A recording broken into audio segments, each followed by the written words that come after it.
I've lived a long enough life to have heard and seen a lot of unusual things.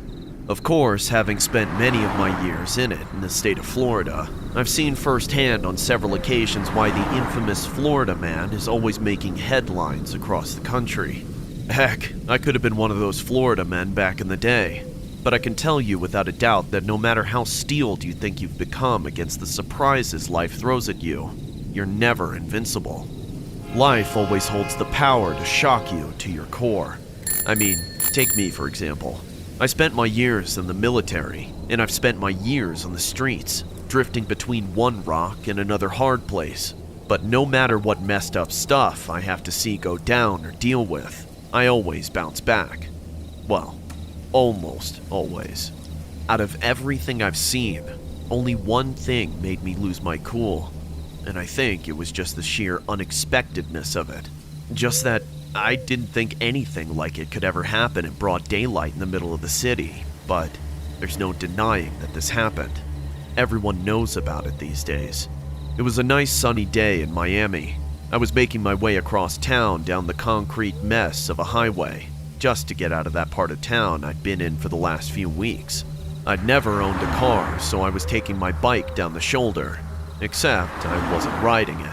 I hadn't been sleeping well, and the night before I didn't manage to catch any sleep at all. I was honestly too drowsy to pedal in a straight line, so I was literally just walking my bike down the shoulder of the road. There was a sidewalk next to me, but it was on the other side of a concrete barrier, like the ones they use to divide directions of traffic on freeways. I could have hopped it on foot, but not with my bike. I don't know exactly how I'd ended up sandwiched there between the cars and the concrete, but after what happened later, I'd take that way again over the alternative. The sun was getting high and bright. It was starting to hurt my eyes. I squinted ahead and saw that there was a bridge down the way, a nice wide overpass to provide some shade.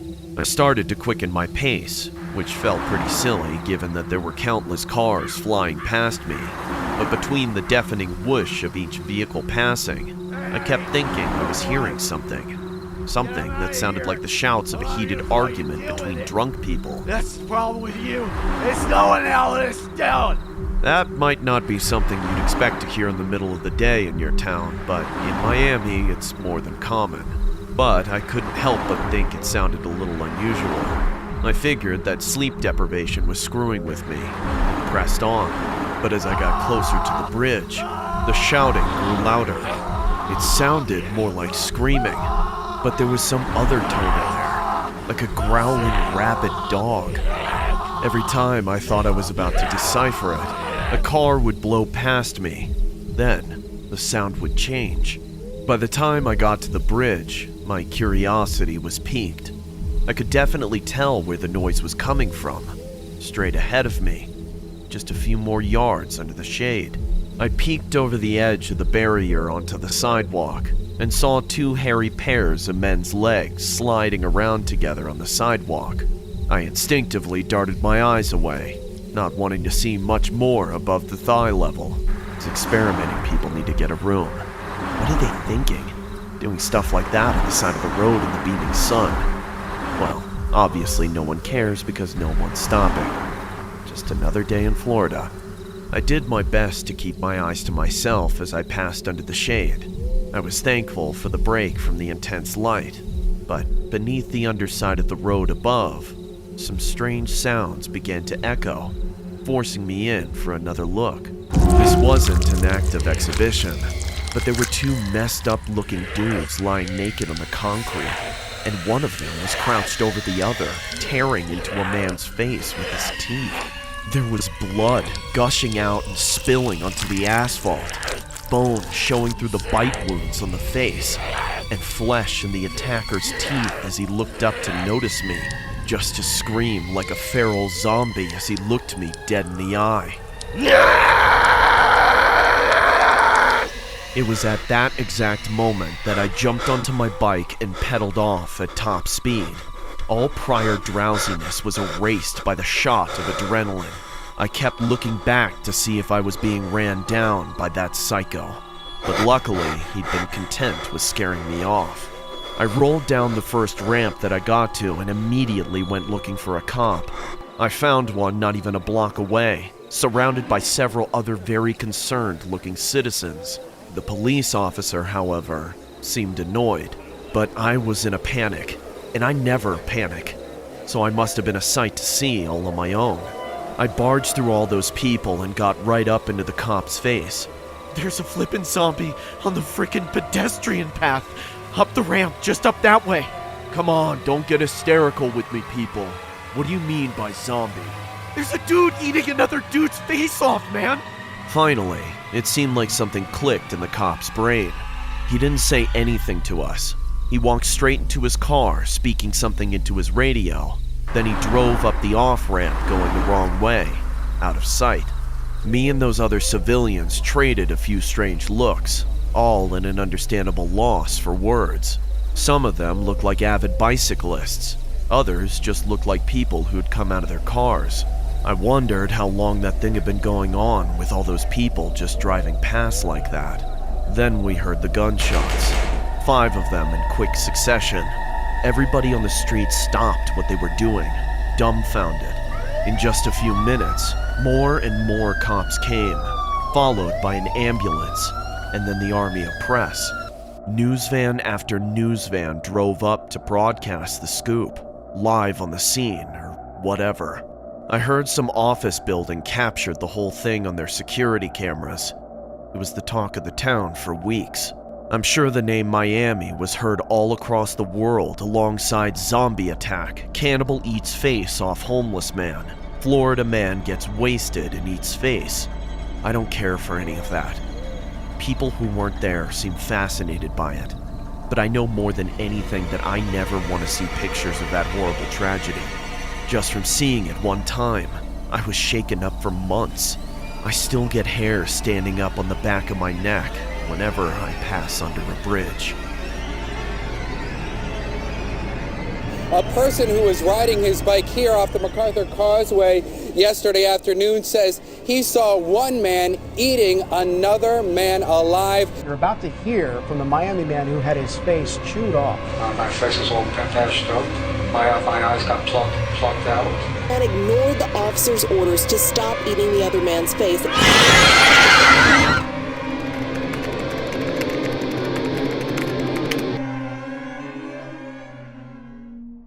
Out of every day that I have ever lived through, even with so many of them being so hard, there is one that stands out as the worst day of my entire life. It was my mother's 63rd birthday. The morning started just like any other. I helped my little girl get dressed and ready for school. It was supposed to be a big day for her. She had been practicing for her school spelling bee for weeks, and today was the day.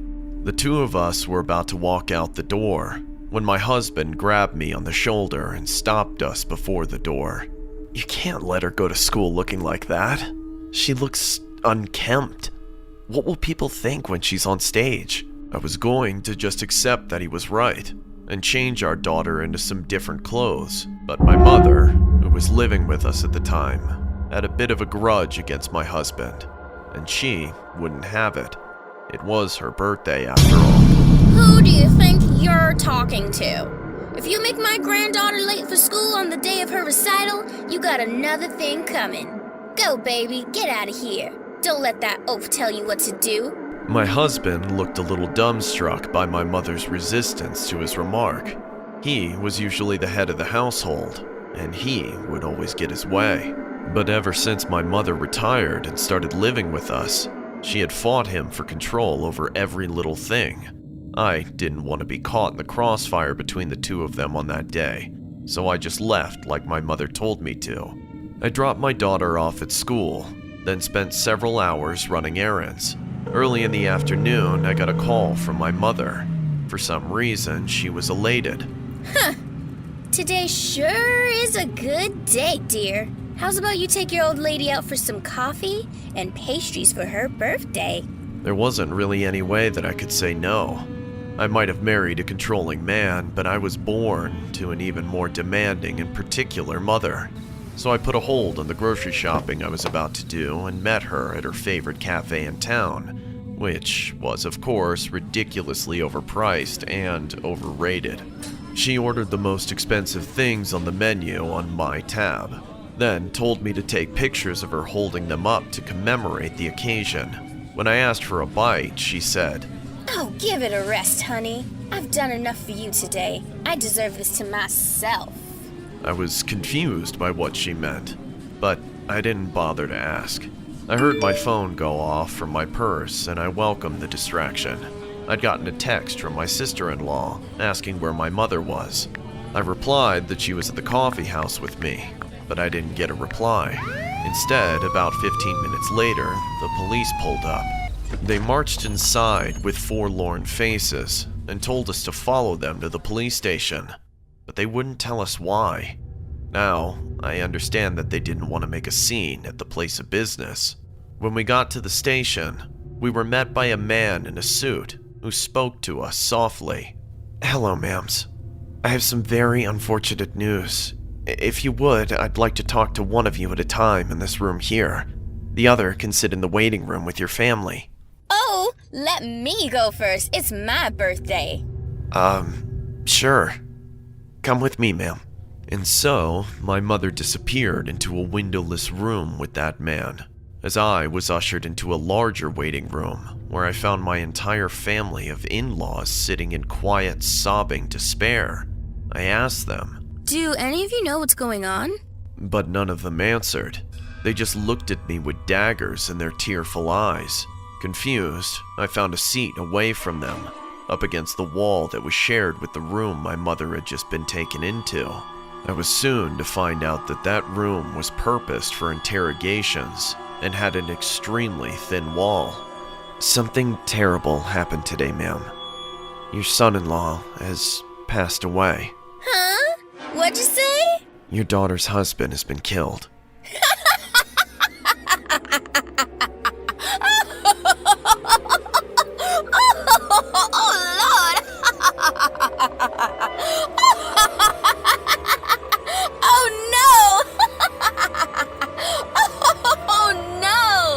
In that moment, my world collapsed. I'd just seen my husband alive a few hours ago, but now he was gone. I couldn't think of a single person who would want to hurt him, but then it hit me. The last person I'd left him alone with was my own mother.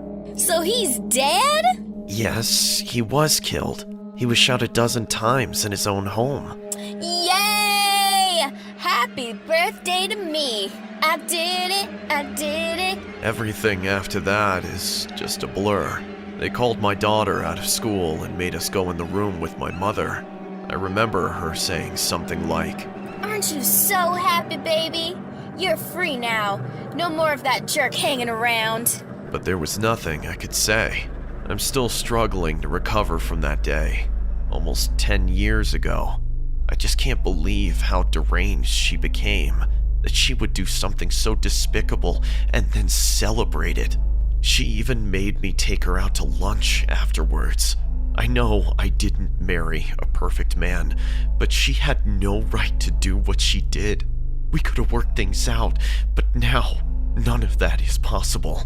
But over everything else, it's my daughter I pray for her grandmother to take away her father like that and act like she was doing her a favor. I just don't understand what snapped in that woman's mind. What did you think of him? Okay, and why do you say that? That's the big thumbs down. You didn't like him.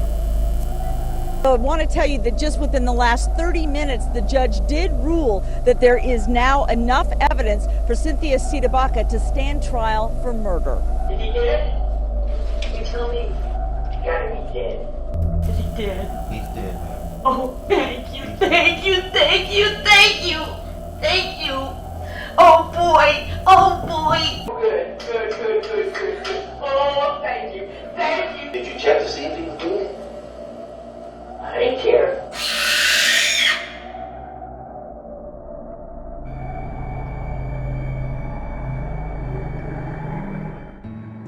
I used to work at a Walmart before I got fired for a headphone-related incident. I worked in the clothing department, and since Walmart isn't exactly known for its hot fashion, it was generally pretty slow. Aside from folding and hanging up clothes, there wasn't much else to do. That's why I picked up the habit of hiding my AirPods behind my hair and listening to music to get through the boredom of my shifts. I was fully aware that this was against company policy, but I didn't really care. I would have quit from the lack of stimulation alone if it weren't for my music. And it wasn't like my supervisor was around much anyway. I don't think they ever would have known if it weren't for the major incident which got me fired. The day started like any other. I finished the task left over from the previous shift and got settled into my usual spot by the fitting rooms, folding the same 10 articles of clothing over and over again, while tucked into a corner in which I'd only be seen by customers who were already in the fitting room aisle. It took almost an hour before I got my first customer. "Hello, sir. I'd like to try on these clothes, please." He had about 5 or 6 articles of clothing, so I handed him a tag numbered 6 and pointed him down the aisle as I gave him my usual customer service voice. "All the rooms are available. Hang this outside your door to let others know your room is occupied." "Well, thank you very much." After waiting a few seconds for a response he didn't get, he gave up and took the first door on the left. Even on slow days, the business came in waves, so it wasn't more than a minute later before the next customer approached me. At a glance, I could tell there was something a little off about the guy. He didn't seem like the type of person that would usually buy clothes, like at all. But it didn't matter to me. I treat all customers with the same level of hospitality. None. "Can I get in one of those rooms?" The guy had far more than 10 articles of clothing, which is the limit per customer, but there was no way I was going to argue with him over it. So I just handed him a tag number 10 and sent him on his way away from me. "All the rooms except the first one on the left are available. Hang this outside your door to let others know your room is occupied." He took the tag slowly, like he wasn't sure if it was some kind of trap or not. Then he went into the second room on the left. I knew that was weird, because most people would put a little more space between themselves and the people changing next to them. The fitting rooms were more like stalls. The walls don't go all the way down to the floor and they don't reach the ceiling. But there was nothing I was willing to do about it. That alone was not a good enough reason to interrupt somebody while they were changing. So I just went back to folding, waiting for them to come out and give me more clothes to fold. A few minutes in, my favorite song came on shuffle. I discreetly turned the volume up a few notches, just to jam out a little bit for the one song. Then I turned it back down so I could hear new customers approaching. That's when the weird guy came out. I thought it was strange how he came out before the other guy, considering he had so much more clothes. He had all the clothes jumbled up into one tangled mess, which he plopped down on the cart in front of me. "Thank you. Have a blessed day." He sounded out of breath, like he'd just done a fitting room speed run. He gave me a good look at the bloodshot white of his eyes, then tore his gaze away and walked off in a rush. I shrugged. Oh well, just another day of dealing with Walmart shoppers. But as I was folding up the clothes he'd just dropped off, I noticed something I'd never seen before, not even at Walmart. There were bloodstains smeared all over the clothes. Little ones at first, just an eye-catching dab or two. Then more and more towards the bottom, until the last shirt was nearly soaked in red. I began to panic, pausing my music to hear my quickened breath. I put aside the clothes and walked down the aisle. The number 6 tag was still hanging on the first door, and beneath it, a thick pool of blood seeping out into the aisle. I pushed open the door, revealing the source. The nice man from before was stuffed into the corner with his face torn to shreds, skin hanging off the bone. His half-naked body full of deep holes still spilling out with blood. The blood was everywhere. And on the mirror, a message had been written in it by hand. The writer's fingerprints visible in the coagulation. The parting words of the killer read, "The devil made me do it." Needless to say, I got fired that day. But I don't care. I don't even care that they caught the guy the same day. All I can think about when I remember that day is, how could I have let it happen? If I'd just been doing my job, if I'd only been paying just one little bit of attention, I could have heard that man being murdered. Maybe then, I could have done something to stop it. Maybe I could have intervened, or screamed, or something. I could have done anything to save that man's life. But no, I wasn't doing any of those things. I was lost in my own little world within my AirPods, and that man is dead because of me. Worse, he's more than dead.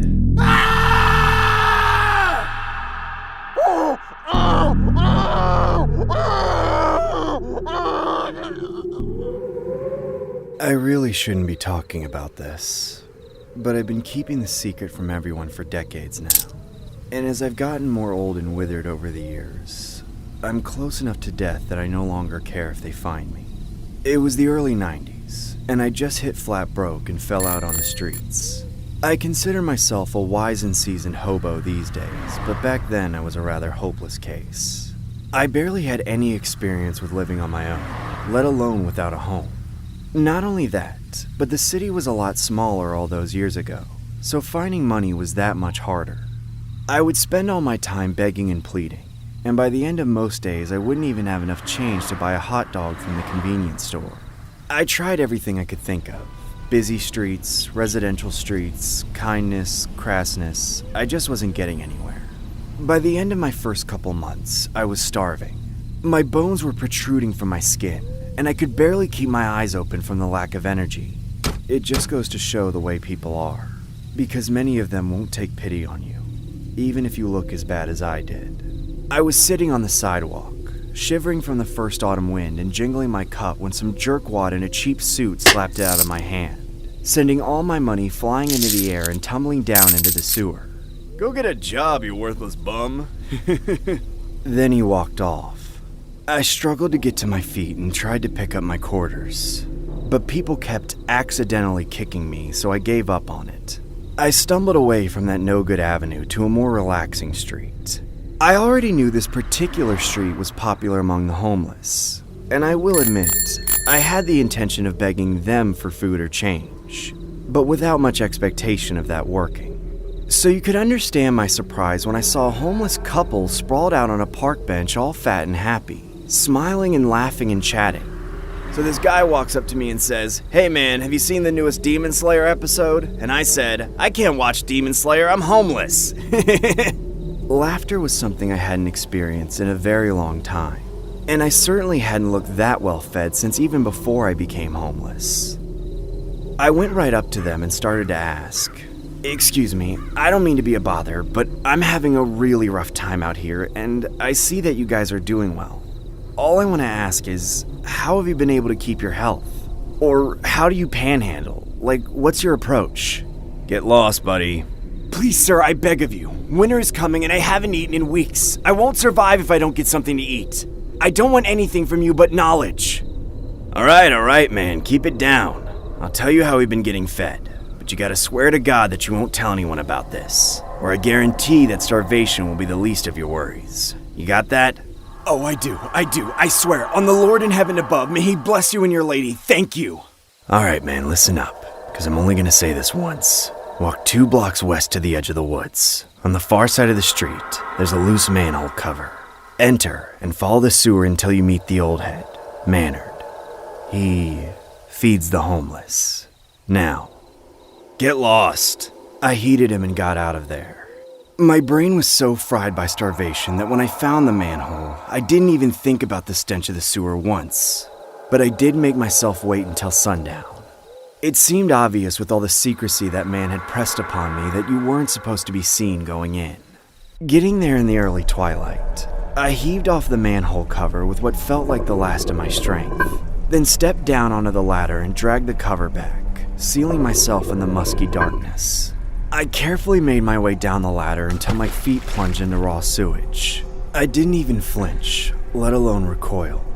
Or I might have noticed what was off about the sewer water. Instead, I reached into my pocket and found a lighter, flicking it on to provide myself some meager guidance in the oppressive stench. There were only 2 ways to go, forward and backward, but on the wall of the tunnel was some writing, crudely smeared on in some kind of dripping red ink, or maybe it was blood. It read, "Maynard's Buffet," with an arrow pointing down the tunnel, Seems like I'm in the right place. As I thought aloud, I heard my voice echo many miles through the corridors, stirring a number of creatures that were living within them. All of a sudden, I could hear the scurrying and chirping of rats that I hoped were running away from the sound of my voice and not toward it. But I didn't have the mental fortitude to linger on the grimness of my situation, not with all the ravenous hunger racking my brain. I pressed on, seeing not just more finger-painted signs directing me to the buffet, but also the size of the rats I'd heard. Monstrous things. But that's beside the point. I must have trudged about half a mile through the muck of the sewer when I knew I had to be getting close, because I could hear the people eating. They sounded like animals, growling, lip-smacking, hoots out of sheer celebration. I never heard such loud chewing, but even in the sewer, the sound of it made my stomach growl.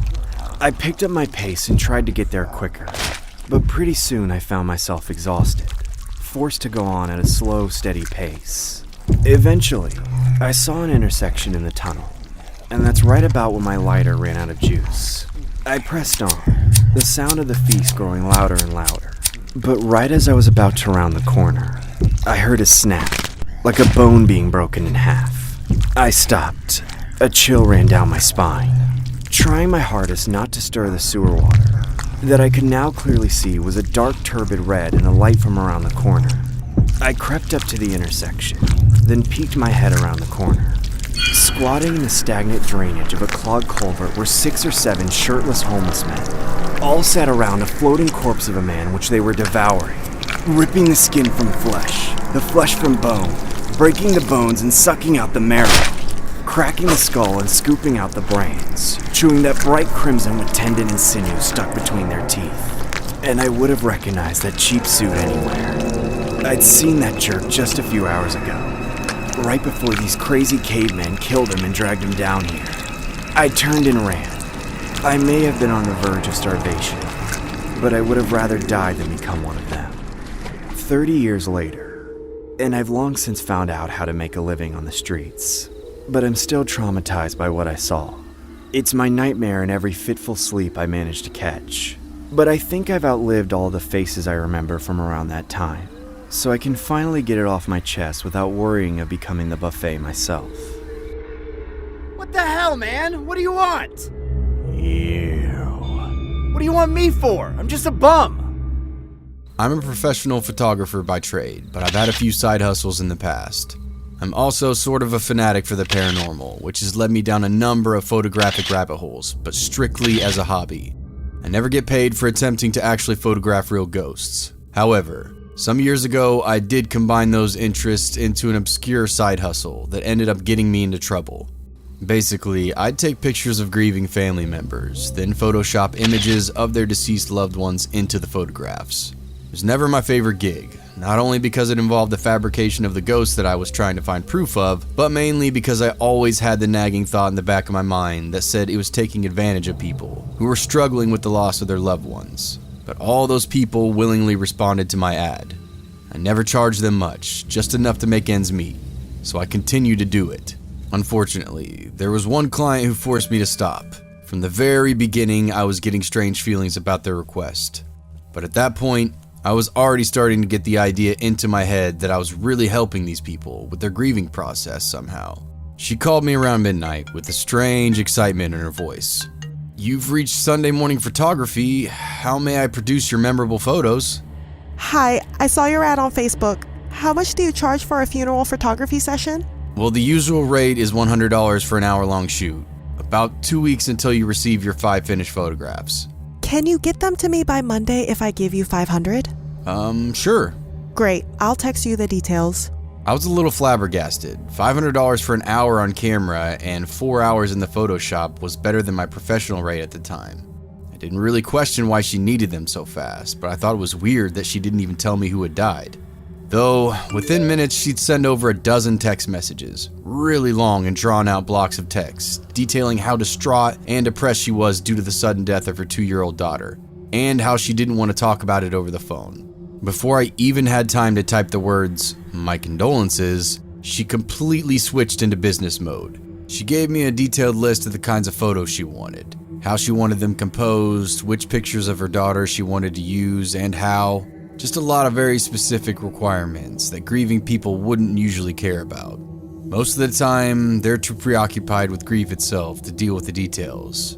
After all, a professional gets paid for the details. But this woman was something else. She had what she wanted in mind, and she wouldn't accept anything different in the slightest. All that said, because she was paying me so much, I ignored the feeling of suspicion in my gut and met her the very next morning. She told me to meet her at a certain cemetery, which led me to believe that we'd be taking photos at her daughter's grave. Then she asked me, which one of these gravestones would look best for the photo shoot? You mean your daughter hasn't been buried yet? No. I told you, I'm getting these photos for her service. Now, answer the question. From that point on, I didn't ask any questions. We walked together through the cemetery until she found a random gravestone that she liked. That's when I began the photo shoot. She was the most nitpicky, particular customer I've ever had. I nearly filled up an entire SD card with duplicate pictures because the tiniest thing was out of place, or she didn't have the right facial expression. The whole time I was just hoping that the family of whoever this gravestone belonged to didn't show up and start screaming at us. This woman even had a book as a prop. I think it was titled The Giving Tree. She made me take a photo every second as she read the entire thing to her dead daughter, who wasn't even there. Then, after the hour of the photo shoot was over, she held me up for another hour as she scrolled through all of the hundreds of photos and picked out the 5 that she wanted produced. After she was finally gone, I purchased a few energy drinks and went home to pull an all-nighter to get all of her pictures done before the next morning. Honestly, I just wanted to be done with this client and claim my money. Thankfully, she didn't hassle me about the quality of the Photoshop upon delivery. That's what most people had issues with, but she didn't care. I saw the money hit my bank account and I thought I was finally done with that horrible woman. But I sure wasn't. A few days later, I got a knock on my door. The kind of banging that sounds like someone's trying to beat down your door, that makes you shoot out of bed in your underwear. I answered the door to 2 men in suits who held up their badges as they introduced themselves. "Good morning, sir. We are homicide investigators from the state. We have a few questions we'd like to ask you. You're not under arrest, but we'd like you to come into the local station." Sure. I haven't done anything wrong, so it shouldn't take long. But of course, I was there all day. My side gig had gotten me wrapped up in a murder case. That awful witch had taken advantage of me. She was under suspicion of murdering her own daughter, and she had me take those photos to make her look innocent, like she was grieving and yearning for her lost daughter, when she was the one that killed her. That incident ruined my reputation. From that moment on, I never did another one of those gigs, and I never should have done them to begin with. She used my work to make people think that she's innocent. What did she want in the photos? She told me that her daughter's favorite book was The Giving Tree. And she said, I want me holding the book, reading it to my daughter Macy, who passed away. And I want to be looking down at her while she's reading the book. She wanted this more than any other photo. When I look at that photo now, I see, Mommy, why'd you do this?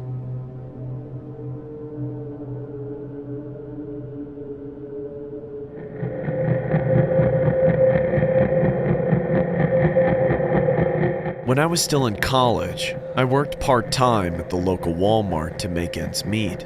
Nowadays, I'm extremely grateful that my degree has kept me employed in a more respectable career, because I almost didn't make it out of my time at Walmart alive.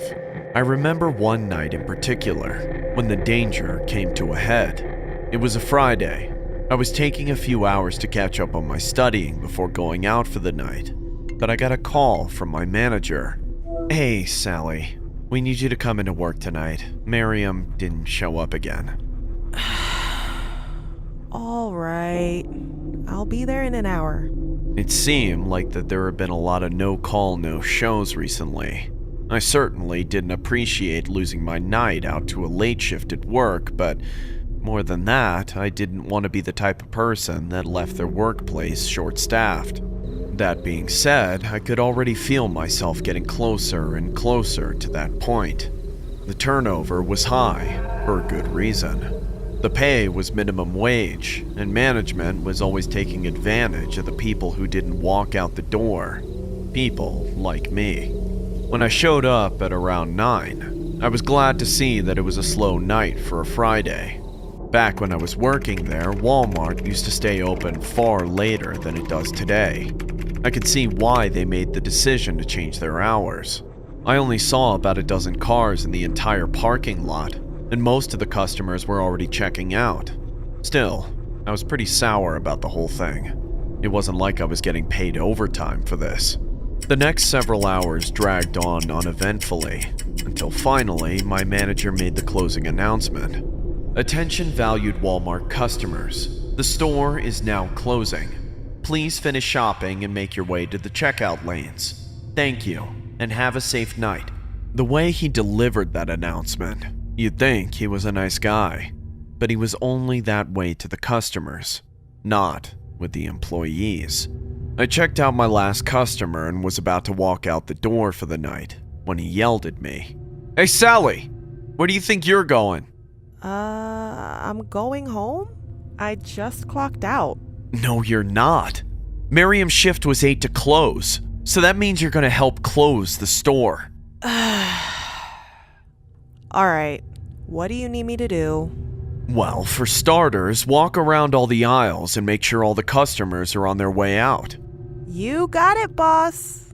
The store was probably all but empty by the time he made his announcement. I didn't see anybody until I got to the electronics section. But of course, when it's the dead hours of the morning and you're trying to close so you can go home and get some sleep, the one person left in the store is always the one person who gives the most trouble. He was just some old fat guy staring at the wall of TVs. At first, I thought it was strange that he could be fixated on the same minute-long action movie preview that constantly plays on the TVs, but I quickly realized that somehow there was something else playing on the one he was staring into. I approached him slowly. Excuse me, sir. The store is closed. You'll have to leave and come back to buy that tomorrow. He didn't answer to me. He didn't even move or blink or give any indication that he was aware of my presence. Sir? Would you mind coming back tomorrow? Not a single muscle twitched. He was engrossed into whatever he was watching, but I was ready to go home. Sir, the store is closed. If you stay any longer, you will be trespassing. Just a moment, Sally. I'm watching my favorite horror film. I gasped. I had no idea he knew my name. I had already clipped off my name tag when I'd clocked out a few minutes before then. Maybe he'd heard my manager yelling at me. Get out or I'm calling the cops! He stared me down with the smuggest of looks, then finally turned and walked away. I let out a sigh of relief. With him gone, there was nobody left in the store, so I went ahead and started shutting down the television displays. I began with the TV that the creepy old fat guy was enthralled with. I only glanced at the screen enough to realize that there was some sadistic gore movie playing on it, not something management would be okay with. I quickly reached behind the TV and ejected the disc he'd left. It was a blank disc, home burnt, with the date written on it with a Sharpie. It was dated 2 days before that night. I pocketed the disc and went back to work until I was finally allowed to go home. But when I plopped down on my couch, I couldn't relax. Something was lingering in the back of my mind. So I fished the disc out of my work pants and fed it into my DVD player. Immediately, my heart sank. There was no Hollywood reject. It was a homemade recording. And there were no actors. Only real people in mortal peril. A real-life snuff film. And the unwilling stars were my co-workers. I watched in petrified horror as the girls I thought had skipped out on work were tied up, tortured, brutalized, and eventually executed on camera. And at the end, the eyes of Miriam pleaded through the screen for help, but her mouth was taped shut. The things that man did to those girls, I just can't even talk about it anymore. I'm sorry. It makes me sick to my stomach. And even after all these years, I'm still so paranoid that I'd run into trouble on my way home from work one night and never show up again. Who was that man? And why did he even have the nerve to play this disc at the Walmart that was supplying his victims? I panicked. I quit the next day and never looked back. I also reported the disc to the police, but nothing ever came out of it. Every night I contemplate whether I was next. After all, he knew my name.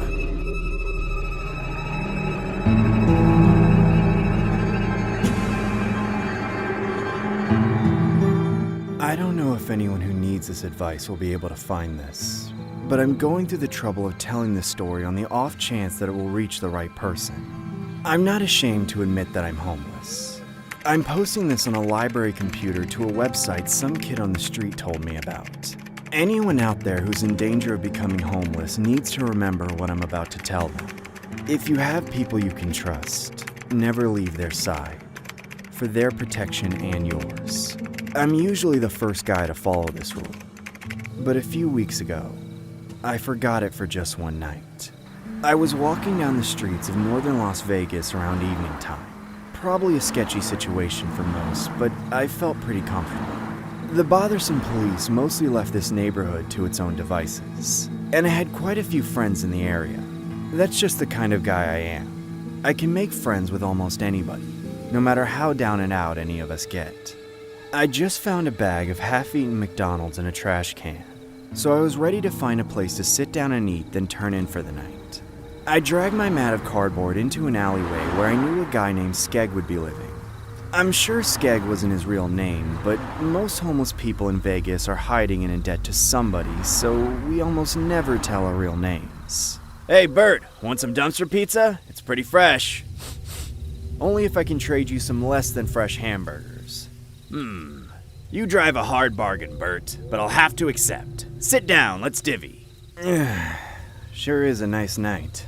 That's just how we were, Skeg and I. It certainly wasn't a nice night. I was just saying that. The sun was setting fast and the bone-chilling nighttime air was blowing in even quicker. But we were in good spirits despite all that. We had food and company, and that was all we needed. Though I think Skeg had found himself a little booze with that pizza, because he was acting a little more freely than usual. I almost hit the jackpot in the casino today, Bert. One little inch away, and that $5 would have been 5,000. One of these days, I tell ya, Skeg's gonna win it big. Oh yeah? What would you do with $5,000? You gonna invest it? Bah! All that investment crap is slow money. I'd get one of them blackjack tables and I'd clear it out. Double my money, then double it again. You know, Skeg, if somebody gave me $5, I'd spend it on food. I wouldn't gamble it away. That's how I got in the mess that I'm in. And that, Bird, is why you'll stay in the mess you're in, rotting in poverty, while Skeg is out shooting for the stars. Don't you know the sky's the limit? You can't stay stagnant. I don't need to hear this. Have a good night shooting for the stars, Skeg. I wish I could have just swallowed my pride and stayed there for the night. But in my grandstanding attitude, I made myself walk out into the cold to find a different place to sleep. I didn't feel like walking up on someone in the dark and giving them a fright, so I thought I'd just spend the night alone. I laid down my cardboard mat behind a gas station, pulled on my raggedy old blanket, and started to drift off. That's when I heard something sniffing right in my ear. Half asleep, I brushed it off and rolled over, thinking it was just a stray dog smelling my breath. Then, I don't know what, but something made me throw off my blanket. The cold air woke me up right then, and before I could pry my eyes open, I could tell just from the dead quiet that I'd slept for some time. It must have been 4 a.m., but soon enough my eyes opened and focused in, and there was a hooded man standing right over me. He wasn't moving, just looking down at me with shrouded eyes. He was holding a plastic bag for some reason. I could hear it crinkling in the wind, and it looked like he was hiding something in his sleeve. What the hell, man? What do you want? Ew. What do you want me for? I'm just a bum. That wacko didn't respond. He just started to lift up his arm, letting his sleeve fall back. Then, sirens started to echo from around the corner. The creep froze, glanced around in every direction, then bolted out of nowhere. I got out of there too. before the cop showed up or he came back. I decided being alone wasn't worth the hassle, so I hustled back to Skeg's alley. When I got there, he was slumped over on his side, facing the wall. By then, I was freezing cold, so I did something I don't normally do. I laid down right next to Skeg and threw my blanket over the both of us so I could capture some of his body heat. Pretty quickly, though, I could tell it wasn't working. It was like he was barely giving off any warmth at all. And what was worse, his cardboard mat was wet. At first, I thought it might have rained, but then I remembered I lived in Nevada. Skeg? I threw off the blanket again and tried to shake him awake, but he didn't stir. I stood up and rolled him onto his back, revealing the worst. Skeg! Skeg! Skeg! Skeg, man, come on, wake up! He'd been attacked. His face was caved in by several strikes from a blunt object, and all of the blood he lost onto the mat meant he was surely dead. I stood in horror. A chill ran down my spine as I made the connection between this and the guy that had woken me up. I ran straight to the only place I knew could help, the 24-hour diner 4 blocks away. I told them everything and they called the police. If I'd only stayed with Skeg that night, he'd be alive, and I wouldn't have gotten so close to death myself. Oh well, I guess he got his chance to shoot for the stars and he took it. Just goes to show how important what I said was. Don't ever get caught out alone, because you never know when or where wackos like that creep are lurking. I heard he killed more than one homeless person, just stalking the streets with a hammer and a hood, bludgeoning people to death in their sleep. What's gotten into people these days?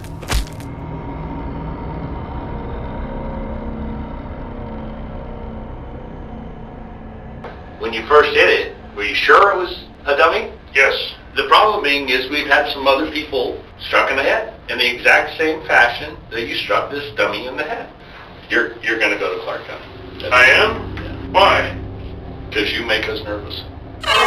You do? Yeah, you do.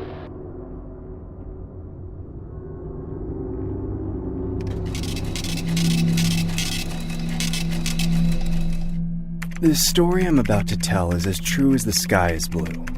And even though it happened something like 15 years ago now, I remember every detail flawlessly. I was just a high school dropout doing what it took to make ends meet. No glamour about it. Walmarts used to stay open way after dark, even in the desolate rural areas like I grew up in. I was hired in as some kind of all-around helper, doing anything and everything my bosses told me to. I tell you, I was busting my back. Most of the hours I spent in Walmart, I don't remember. I was working so hard that it all became a blur. Not many memorable occasions, except for one. There's one night I remember like it was yesterday. I'd been assigned to the clothing department for the second half of my shift, and the clock had just hit closing time. I'd spent all day sorting clothes, managing the fitting rooms, and running the register by myself. But it was finally time to start cleaning up and counting the bills in the register. I was right in the middle of counting up all the ones when the man in question stormed up to the counter with a hoodie and a pair of jeans crumpled up in his arms. He was filthy and sweaty from the warm summer night, and his elbows and knees were all scraped up. He had a cross tattoo on his forearm with a bulging vein running across it, and he wore the most raggedy stained white tank top and shorts. He threw the clothes on the counter and demanded to buy them. "Hey mister, I need to buy these clothes, alright? I got the money." I couldn't help but roll my eyes. He made me lose track of the number I was on. "I'm sorry sir, but I just started counting the money in the register. I can't make any more transactions here. You'll have to go up to the front. You should hurry before they start closing." I don't have time for that. I need to buy these here, now. I'm in a rush. I got a little freaked out by how suddenly his demeanor changed. I'd been working in that Walmart for long enough. I knew better than to aggravate a customer like him any further. So even though it was against policy, I rang him up with the about $300 in untraceable cash sitting right behind the counter. The man handed me a torn and crumpled $20 bill, leaving him about $3 short. I gave him an apprehensive look, but decided to just accept it and make up the difference later with some change out of my own pocket. I would normally never do that, but honestly, I felt a little bad for the guy. He looked a lot rougher than most of the customers I saw on a daily basis, and that's saying something. As soon as I gave him back the clothes, he ripped off the tags and put the jeans and hoodie on right over the clothes he was wearing. It was nighttime, but it was still over 80 degrees outside, which made that action a little strange to me. But by then it was too late. Without a word, he ran out of the store. I tried my best to get the encounter out of my mind, but it was no use. Barely 10 minutes later, a whole army of cop cars came barreling into the parking lot. They locked down the entire Crossroads Plaza and came in questioning everybody in the store. They told everyone they were looking for a convicted killer who'd escaped from prison and was on the run. And when they gave the man's description, I kicked myself. The fugitive is a white male, late 40s, wearing a white tank top and shorts. He has a cross tattoo on his arm. If you believe you have seen this man, please come forward. I had no choice but to give them a statement. I let them know he'd hassled me at the register and changed his clothes. They had me come with them to check the store's security cameras. I was extremely embarrassed, especially when the police saw how many breaks I gave the guy. But at least they were able to confirm that he was indeed the man they were looking for. To this day, I feel guilty about that night. I played in my head over and over again, looking for ways I could have played my cards more responsibly. I can't shake the thought that if I just stalled him for a few more minutes, or if I'd stood my ground about store policy and made him go up to the front, maybe he would have been caught. I'm always baffled that he didn't steal the wad of cash I left sitting right in front of his eyes. I know he must have been tempted, but he probably thought better of it. The worst part is, after all these years, that man is still on the loose. But when I get too down on myself for all that, there's one thing I can remember that makes me feel a little better about myself. A few nights later, while that guy was still all over the news, the story broke out that the fugitive, some guy by the name of Richard, had actually been stopped by the police on his very first day on the run. But he somehow convinced the cop that he was a jogger on the hottest day of the year. I may have been reckless, but that cop who stopped him and let him walk was just plain stupid. You live around here, buddy? What's your address? I don't have an address. What is? We got an escapee. Where from? A prison. Prison here? You know the bad thing about it? What's that? You'll match it up to him. That sucks, doesn't it? Do jog again in the future. Carry some ID with you. All right. That's our quick line there. Have a good day now.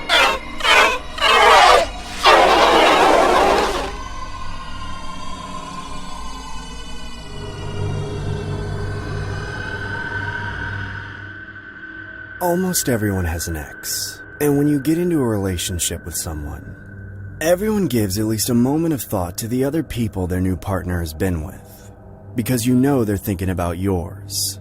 My wife and I are no exception. Well, I should say my ex-wife and I were no exception. I've recently had to divorce my partner of nearly 15 years. I definitely didn't see it coming, though I guess I should have. But despite how quickly the decision was made, I still feel confident in my judgment. By the time we met, we had both been in the dating game for a while. And looking back on it now, it seems obvious to me that both of us at that point were more interested in finding someone good enough to settle down with, rather than finding the perfect someone, or whatever naive single people say. We both had our runs with narcissists, clingers, nutcases, and a few other flavors of insufferable people. But we each seem refreshingly normal to the other, so none of that history made a difference. Man, I should have paid a little more attention. Before we were married, my ex-wife would talk every now and then about this guy named Jason. Out of all her exes, he was the one she'd gotten closest with. They were together for a few years, and they even lived together. To be honest, I'm not sure I ever heard her say anything that bad about him, except that he had some strange habits and beliefs. When I asked why they broke up, she said something that I always thought was weird. He moved to Tibet and became a monk. He said that money was the root of evil or something like that. When she said that, the identity of this Jason guy clicked in my mind. I used to hear about him in secondary school, how he was always blurting out strange things in class, or sitting by himself every day at lunch, and generally just flying a lot of red flags, like bringing razors to school to shave his head in the washroom. Wait, you mean Buzzcut Jason? You dated him? Yeah? So? What's wrong with dating the weird kid? Because if you date the weird kid, that means you're also weird. Oh, grow up. It's not like he was violent or anything. I felt bad for him, so I gave him a chance. He actually turned out to be really nice. Until he dumped me to go meditate himself into the grave. That should have been my first red flag, but she managed to talk me out of suspicion. By all my means of judgment, Jason had really fallen off the face of the earth. Nobody I knew from secondary school had heard from him in years, and my ex-wife was the only one who claimed to know where he'd gone. For all I knew, she was right. Jason had relocated his life to Central Asia to practice Tibetan Buddhism, giving up everything he'd ever had in the process. Certainly that's not something you hear every day, but it's not something you never hear. And after my ex and I got engaged, Jason was never mentioned again. I didn't care anyway. What's one piece of baggage on an otherwise normal person? Unfortunately, that wasn't quite the end of it. I think that most people tend to get suspicious of their partner's loyalty at times. But I never thought I'd be one to have so many reasons to doubt it. I almost went crazy, thinking I was being overly paranoid about all the weird stuff going on. Coming home a few minutes early and seeing my wife out of breath for no reason. Hearing doors slam just before I got inside the house. Her rarely ever letting me go inside her car, and staying out super late on weekdays. I told myself those paranoid sensations were just the scars of being cheated on in university by other women. I thought once we started raising our family that it would all be put to rest. But then, our first child came out with bright ginger hair. My ex-wife is a natural blonde, and I've got regular old brown hair. I can still remember how it felt when that pit formed in my stomach. There was an intense discussion right then. Neither of us are redheaded, Jane. That's a recessive gene that nobody in my family shows, and you can't carry it because you're blonde. Explain to me how that happened. Oh my god, I can't believe you. You didn't even know my natural hair color is auburn? It's like you don't even know me. Maybe you cheated and you just want to shift the blame on me. Oh, come on. How'd you come to that conclusion? Enough of this! If you keep questioning me, I'm divorcing you and taking everything you have.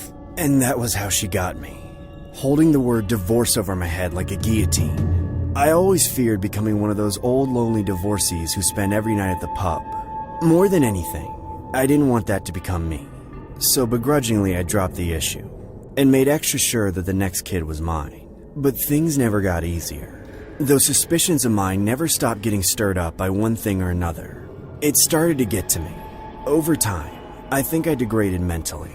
Just from the stress and distrust that I was forced to live with for so many years. When we had our fourth kid, she told me that she was going to quit her job and become a housewife. Well, one of us has to stay home to take care of all four of them, and you make more money, so it should be me. You don't really have paternal instincts anyway. And to commemorate the moment, she wanted a photo taken of the six of us. We all crammed together on the couch, and I tried my best to put on my happiest smile for the camera. She posted it to her Facebook page as she updated her employment status. I didn't think much of it as I was exhausted from work. I was ready to go to sleep, especially since I had to get up early the following morning. When I woke up, my phone was blowing up with messages on Facebook, and they all said the same thing. Who's that guy on the couch that you guys are sitting on? The one right under your wife? I had no idea what they were talking about, but I had to take a closer look at the picture. And that's when I saw a face I hadn't seen in over 10 years. Jason, buzzcut Jason, lying under some kind of blanket, acting as a cushion for my whole family to sit on. And just from the way my ex was sitting on his face, I knew that he'd been the one she was cheating with all those years. I couldn't handle all the lies. He never went to Tibet to become a monk. He moved into her basement and became a bum. I never knew he was ginger because he always kept his head shaved. All the times I was suspicious and she tried to gaslight me. I'm not even sure a single one of those kids are mine. How many times did I narrowly miss an encounter with him? Was I ever safe? I didn't want to know. I divorced that wench at the first chance I got. And I may have become one of those lonely old pub regulars. But I'll tell you one thing. I still feel sound in my judgment.